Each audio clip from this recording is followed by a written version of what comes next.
End of plastic pollution. ഇപ്പൊ നമ്മുടെ പ്രകൃതി, നമ്മുടെ ഭൂമിയിൽ ഏറ്റവും വലിയ വിപത്തായിട്ട് വന്നിരിക്കുന്ന പ്ലാസ്റ്റിക് പൊല്യൂഷനാണ്. സ്കൂൾ ഏകദേശം 100 വർഷത്തിലേറെ പഴക്കമുള്ള ഒരു സ്കൂളാണ്.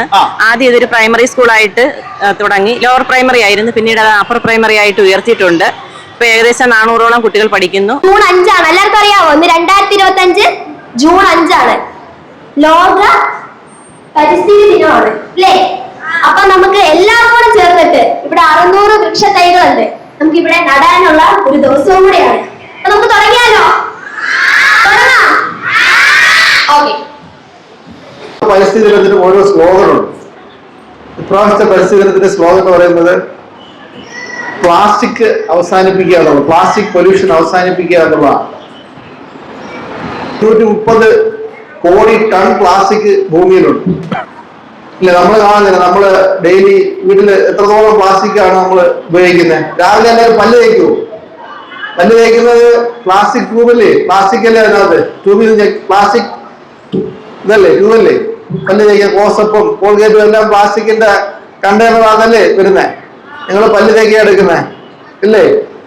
ആ പ്ലാസ്റ്റിക് ട്യൂബിൽ നമ്മൾ പല്ല് തേക്കുക എടുക്കുന്ന ഇപ്പൊ നമ്മൾ കറങ്ങി ചെന്നിട്ട് അതെന്താവും? നമ്മൾ പിന്നെ ആഹാരമാക്കും. എങ്ങനെ? ഫിഷിലൂടെ. ഫിഷ് നമ്മൾ കഴിക്കുമ്പോൾ ഈ പല്ല് തേക്കാൻ ഉപയോഗിക്കുന്ന പ്ലാസ്റ്റിക്കുകൾ ചീത്തയാകാതെ അത് ചെറിയ തരികളായിട്ട് കടലിൽ പോയിട്ട് ഫിഷുകൾ കഴിച്ചിട്ട് നമ്മളത് കഴിക്കും. കുഞ്ഞു മക്കളാണ്, വീട്ടിലെ അച്ഛനമ്മമാർക്ക് പറഞ്ഞ് മനസ്സിലാക്കി കൊടുക്കണം കേട്ടോ. എന്താ പരിപാടി? നമസ്കാരം, എൻ്റെ പേര് കിഷോർ. ഞാൻ റോട്ടറി ക്ലബ് ഓഫ് കൊയിലോൺ ഈസ്റ്റിന്റെ പ്രസിഡന്റാണ്. ഇന്ന് ജൂൺ 5 നമുക്കെല്ലാം അറിയാവുന്ന പോലെ വേൾഡ് എൻവയോൺമെന്റ് ഡേ ആണ്. റോട്ടറിയുടെ ഡിസ്ട്രിക്ട് പ്രോജക്റ്റ് ഈ വർഷത്തിന്റെ ഭാഗമായിട്ട് വൃക്ഷത്തൈ വിതരണം ഞങ്ങൾ കഴിഞ്ഞ ഒരു വർഷമായിട്ട് ചെയ്യുന്നു. ഏകദേശം എനിക്ക് തോന്നുന്നു 25,000-ൽ പരം വൃക്ഷത്തൈകൾ ഓൾറെഡി ഞങ്ങൾ സപ്ലൈ ചെയ്ത് കഴിഞ്ഞു. പല സ്കൂളിലും പല കമ്മ്യൂണിറ്റി പ്രൊമൈസുകളിലും പ്ലാൻ ചെയ്ത് കഴിഞ്ഞു. ഇന്ന് ഈ ലോക പരിസ്ഥിതി ദിനത്തിന്റെ ഭാഗമായിട്ട് ടൗൺ UPSൽ ഈ ഒരു 300-350-ൽ പരം വൃക്ഷത്തൈകൾ കുട്ടികൾക്ക്, സ്റ്റാഫിനും അധ്യാപകർക്കുമായിട്ട് വിതരണം ചെയ്യുക. അപ്പോൾ പ്രകൃതിയോടുള്ള ഒരു കടപ്പാടും പ്രകൃതി സംരക്ഷണവും അതിൻ്റെ ഒരു ഭാഗമായിട്ടും, പ്രത്യേകിച്ച് ഈ വർഷത്തെ തീം എന്ന് പറയുന്നത് എൻഡ് പ്ലാസ്റ്റിക് പൊല്യൂഷൻ എന്നുള്ളതാണ്. അപ്പോൾ അതിൻ്റെ ഒരു കോൺസെപ്റ്റ്, അതിനൊരു ശക്തി പകരാനും കൂടെ വേണ്ടിയിട്ടാണ് റോട്ടറി പ്രസ്ഥാനവും റോട്ടറി ക്ലബ് ഓഫ് കൊയിലോൺ ഈസ്റ്റും ഈ ഇനിഷ്യേറ്റീവ് എടുത്തിരിക്കുന്നത്. ഇന്ന് സ്കൂളിൽ നമുക്കൊരു ചാൻസ് തന്നതിന് HM ബിനു മാഡത്തിന് നന്ദി പറയുന്നു. പിന്നെ നമുക്കിതെല്ലാം ഇവിടെ എത്തിച്ചത് കുമാർ നഴ്സറിയാണ്. അത് കുമാർ നഴ്സറി നല്ല രീതിയിൽ തൈകൾ എല്ലാം കൊണ്ടുവന്നിട്ടുണ്ട്. അപ്പോൾ ഇത് ഞങ്ങളൊരു കണ്ടിന്യൂസ് പ്രോജക്റ്റാണ്. എല്ലാ വർഷവും ഉണ്ട്, ഈ വർഷം മാത്രമല്ല, വരും വർഷങ്ങളിൽ ഇതിലും വലിയ സ്കെയിലിലോട്ട് ഇത് മുന്നോട്ട് കൊണ്ടുപോകും. അപ്പോൾ ഇതിന് അവസരം തന്നെ നന്ദി. അപ്പോൾ എല്ലാവരും കൂടെ ചേർന്ന് പ്രകൃതി സംരക്ഷിക്കുക, പ്ലാസ്റ്റിക് ഇല്ലാതാക്കുക, ഇതാണ് നമ്മുടെ സന്ദേശം.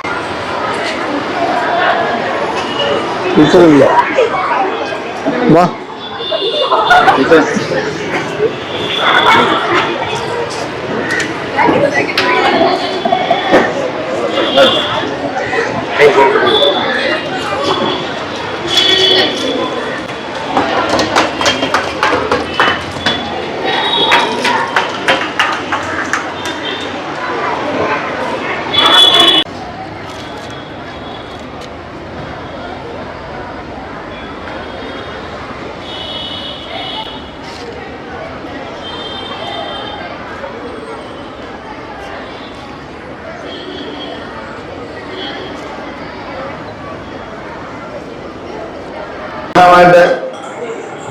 മരം നടുക എന്നുള്ളതാണ് നമ്മൾ ചെയ്യുന്നത്.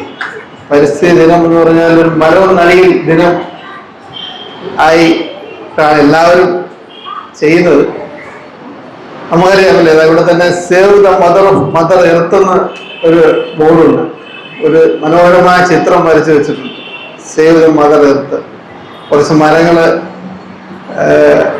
കുന്നിന് മുകളിൽ കിളിച്ച് നിൽക്കുന്നതും ഭൂമിയുടെയൊക്കെ വളരെ മനോഹരമായ ചിത്രമാണ്. ആരാണ് വരച്ചതെന്നറിയില്ല, വളരെ ഭംഗിയായിട്ടുണ്ട്.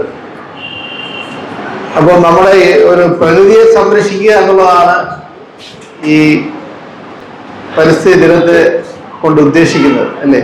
പരിസ്ഥിതി എന്ന് പറഞ്ഞാൽ എന്തുവാണ്? പരിസ്ഥിതി എന്ന് പറയുന്നത് നമ്മുടെ ചുറ്റുപാടാണ്. ചുറ്റുപാട് അല്ലേ? നമ്മൾ ജീവിക്കുന്ന ചുറ്റുപാടിനെയാണ് പരിസ്ഥിതി എന്ന് ഉദ്ദേശിക്കുന്നത്. നമ്മുടെ ടീച്ചർ പറഞ്ഞ പോലെ 1972 ജൂൺ 5 മുതൽ ഐക്യരാഷ്ട്രസഭ ലോക പരിസ്ഥിതി ദിനം ആചരിച്ചു വരും. അതിന്റെ ഭാഗമായിട്ടാണ് നമ്മളിപ്പോ ഈ ജൂൺ 5 ലോക പരിസ്ഥിതി ദിനമായിട്ട് ആചരിക്കുന്നത്. ഇപ്രാവശ്യത്തെ പരിസ്ഥിതി ദിനത്തിന് ഓരോ നമ്മള് പല പല യുഗങ്ങളിലൂടെ കടന്നു വന്ന് ഇപ്പോ ഇന്റർനെറ്റ് യുഗത്തിലാണ്. ആദ്യം നമ്മൾ സ്റ്റോൺ ഏജ് ഉണ്ടായിരുന്നു, പിന്നെ ബ്രോൺസ് ഏജ് ഉണ്ടായിരുന്നു, അങ്ങനെ പല പല യുഗത്തിലൂടെ കടന്നു വന്നിപ്പോ ഇന്റർനെറ്റ് യുഗത്തിലാണ്. അപ്പം നമ്മൾ ഏറ്റവും കൂടുതൽ ഈ യുഗത്തിൽ ഉപയോഗിക്കുന്ന വസ്തു എന്ന് പറയുന്നത് പ്ലാസ്റ്റിക്കാണ്. ഈ പ്ലാസ്റ്റിക്കിന്റെ അമിത ഉപയോഗം മൂലം വളരെ വ്യാപകമായ നഷ്ടമാണ് നമുക്ക് ഉണ്ടായിക്കൊണ്ടിരിക്കുന്നത്. നമ്മുടെ ഭൂമിയിൽ 830 കോടി ടൺ പ്ലാസ്റ്റിക് ഉണ്ട്. ഇപ്പോൾ 830 കോടി ടൺ പ്ലാസ്റ്റിക്കുകളാണുള്ളത്. ഈ പ്ലാസ്റ്റിക്കുകൾ എന്ന് പറയുന്നത് മറ്റുള്ള പദാർത്ഥങ്ങളെ പോലെ ഡീഗ്രേഡബിൾ അല്ല, അല്ലെങ്കിൽ അത് നശിച്ചു പോകുന്ന സംഭവമല്ല.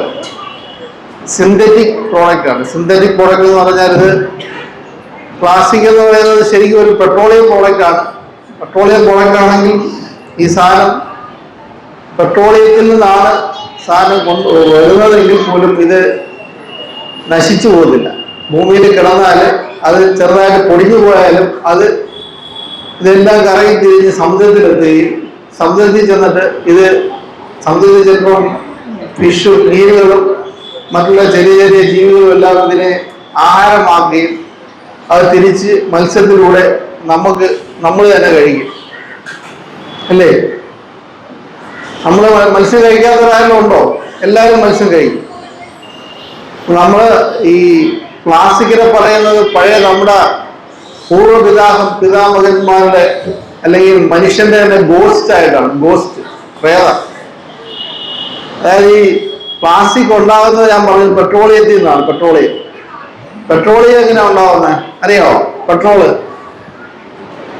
എന്ന് പറഞ്ഞാൽ പെട്ര ആൻഡ് ഓളിയം അങ്ങനെ രണ്ട് വാക്കുകൾ എന്നാണ് പെട്രോളിയം ഉണ്ടായത്. പെട്ര എന്ന് പറഞ്ഞാൽ പാറ എന്നാണ്, റോക്ക് എന്നാണ്. ലാറ്റിൻ വേർഡ് റോക്ക് എന്നാണ് പെട്രോളിയം.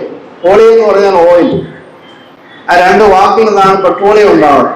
പെട്രോളിയത്തിന്റെ ഒരു ബൈ പ്രോഡക്റ്റ് ആയിട്ട് വരും ഈ പ്ലാസ്റ്റിക്. പെട്രോളിയം ഉണ്ടാകുന്നതെന്ന് പറഞ്ഞാൽ പണ്ട് കാലത്ത് നമ്മുടെ സമൂഹത്തിലുണ്ടായാലും പ്രകൃതിയിലുണ്ടായിരുന്ന പ്ലാന്റ്സ്, അനിമൽസ്, മനുഷ്യരുൾപ്പെടെയുള്ള അല്ലെങ്കിൽ മറ്റുള്ള പണ്ട് ഡൈനോസറുകളൊക്കെ ഉണ്ടാകുന്നുണ്ട്, ഒരുപാട് ജീവികളൊക്കെ ഉണ്ടാകുന്നുണ്ട്. അപ്പൊ കാലാകാലങ്ങളായിട്ട് ഈ പ്ലാന്റ്സിന്റെ അനിമൽസിന്റെ ഒക്കെ റെസിഡ്യൂസ്, അവശിഷ്ടങ്ങൾ ഭൂമിക്കടിയിൽ പെട്ടുപോയിട്ട് അത് നൂറ്റാണ്ടുകളെടുത്ത് ഭൂമിക്കടിയിൽ കിടന്ന് അതിന് ജനിതക മാറ്റം അല്ലെങ്കിൽ ഓർഗാനിക് മാറ്റം സംഭവിച്ചത് അത് സമുദ്രത്തിന്റെയും ഭൂമിയുടെയൊക്കെ അടിയിലേക്ക് കിടന്ന് അത് വേറൊരു ഭൂമിയിലോട്ട് മാറി അതിനകത്ത് പരിണാമം സംഭവിച്ചിട്ടാണ് അത് പെട്രോളിയമായിട്ട് മാറുന്നത്. അപ്പൊ അത് പെട്രോളിയത്തിനകത്ത് നമ്മുടെ അനിമൽസിന്റെയും പ്ലാന്റ്സിന്റെയും ഒക്കെ അവശിഷ്ടങ്ങളുണ്ട്. അതാണ് പറയുന്നത്. അനിമൽസിന്റെ കൂട്ടത്തിൽ ആര് വരും? മനുഷ്യനും വരും. അപ്പൊ പണ്ടത്തെ മനുഷ്യന്മാരുടെ ഒരു പ്രേതമായിട്ട് വരും ഇപ്പം ഈ പെട്രോളിയം പ്രോഡക്റ്റിൽ നിന്ന് വരുന്ന പ്ലാസ്റ്റിക്. ആ പ്ലാസ്റ്റിക് നമ്മളെ പിന്തുടർന്നുകൊണ്ടിരിക്കുകയാണ് ഇപ്പോഴും. നമുക്കത് നശിപ്പിച്ചു കളയാൻ പറ്റത്തില്ല, നശിക്കത്തില്ല. അപ്പം നമ്മൾ എന്താണ് ഇപ്പം അതുകൊണ്ടാണ് പറയുന്നത്, അപ്പൊ നമ്മള് പ്ലാസ്റ്റിക് കഴിക്കുന്ന ആൾക്കാരായി മാറും. അത്രത്തോളം പ്ലാസ്റ്റിക് നമുക്കുണ്ട്. കടലിലാണ് ഏറ്റവും കൂടുതൽ 60% പ്ലാസ്റ്റിക് ചെന്ന് കയറുന്ന കടലിലാണ്.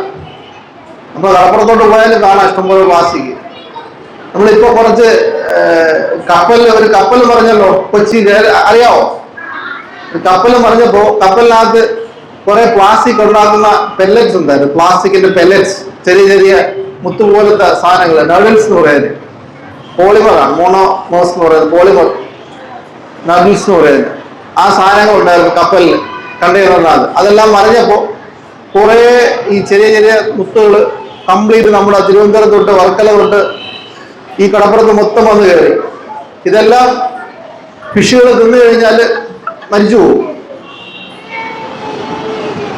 അപ്പൊ ഈ ഫിഷിൽ കൂടി നമ്മളെല്ലാം കഴിക്കുന്ന പ്ലാസ്റ്റിക്കുകൾ എന്താണ്? ഭയങ്കരമായ മാരകമായ ഒരു സിന്തറ്റിക് വസ്തുവാണ്, അല്ലേ? ഇതെല്ലാം ക്യാൻസർ ഉണ്ടാക്കുന്നതാണ്. ക്യാൻസർ, നമുക്കെല്ലാം ക്യാൻസർ വരും. നമ്മളെന്തോ ചെയ്യണ്ടേ? കുഞ്ഞുങ്ങളൊക്കെ നമ്മൾ ചെയ്യുന്നത് നമ്മളെ വീടിന് ചുറ്റുമേ രാവിലെ നോക്കിയാൽ കാണാം നമ്മുടെ വീട്ടിൽ ഉപയോഗിക്കുന്ന പ്ലാസ്റ്റിക് കവറ്, ഇതുപോലെ ടൂത്ത് പേസ്റ്റിന്റെ വേസ്റ്റ് എല്ലാം നമ്മൾ ഇങ്ങോട്ടെറിയും. നമ്മളെ പരിസരത്തെല്ലാം നമ്മൾ വലിച്ചെറിയും അല്ലേ? നമ്മളെ വീടിനകത്ത് മൊത്തം നമ്മൾ സൂക്ഷിച്ചു വെച്ചാലും ഇത് കൊണ്ടുവന്ന് നമ്മൾ രാവിലെ കൊണ്ടുവന്ന് റോഡിലോ സൈഡിലോ ഒക്കെ എല്ലായിടത്തും നമ്മൾ വലിച്ചെറിയും. അപ്പൊ നമ്മൾ ആദ്യം ചെയ്യേണ്ടത് എന്താണ്? നമ്മളെ പരിസ്ഥിതി, നമ്മുടെ ചുറ്റുപാട്, ഈ സാധനങ്ങളൊന്നും വലിച്ചെറിയാതെ നല്ല രീതിയിൽ സംരക്ഷിക്കാൻ പറ്റണം നമുക്ക്, കേട്ടോ? പ്ലാസ്റ്റിക് എന്ന് പറയുന്നത് വലിയ മാരകമായ ഒരു വസ്തുവാണ്. അത് നമുക്ക് ഭൂമിയിൽ നിന്ന് ഇല്ലാതാക്കുക എന്നുള്ളതാണ് ഈ വർഷത്തെ പരിസ്ഥിതി ദിനം കൊണ്ട് ഉദ്ദേശിക്കുന്നത്. അപ്പൊ നിങ്ങൾ എല്ലാവരും വീട്ടില് എല്ലാവർക്കും പറയണം, ഈ വസ്തുക്കളൊന്നും വലിച്ചെറിയരുത്. പ്ലാസ്റ്റിക് ഒക്കെ നമ്മളിപ്പോ ചേച്ചിമാർ വന്ന് എടുക്കുന്നുണ്ടോ വീട്ടില്? ചെറിയ പാക്ക് ചെയ്ത് വെക്കാൻ പറഞ്ഞുള്ളൂ. ഓരോ പ്ലാസ്റ്റിക് ഓരോ സാധനങ്ങൾ തരം തിരിച്ചു വെച്ചിട്ട് ശുചിത്വ മിഷന്റെ പദ്ധതിയായിട്ട് ബന്ധപ്പെട്ട്, കേട്ടോ? അപ്പൊ എല്ലാവരും നമുക്കാവുന്ന രീതിയിൽ അത്തരത്തിലുള്ള പ്രവർത്തനങ്ങളിൽ ഏർപ്പെടണം. നിങ്ങളെല്ലാം